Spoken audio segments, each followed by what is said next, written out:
Proceed tayo sa ating question number 2. Lahat po ba ng sellers required na mag-register sa BIR? And the answer is yes. Lahat ay required na mag-register sa BIR at deadline niyan is on April 14, 2024. Si BIR po ay nag-announce na lahat ng online merchants, including online shopping, food delivery platform, and platform for accommodation booking, kasama sila na kailangan mag-register sa BIR.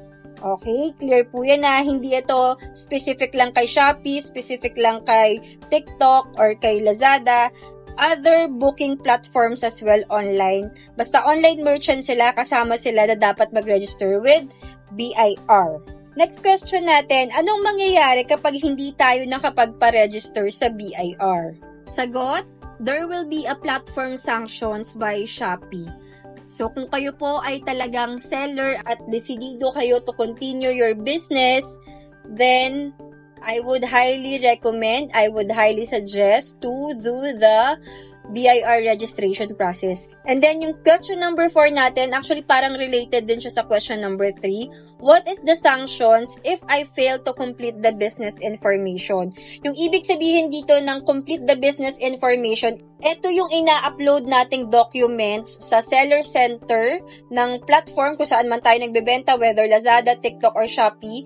I-upload nyo po kasi doon lahat ng business registration and documents na nire-require nila para malaman nila syempre na yung business nyo is registered na sa BIR. If hindi nyo yan nagawa, then the sanction will be, ayan, basa. No new orders and product listing will not be viewable publicly.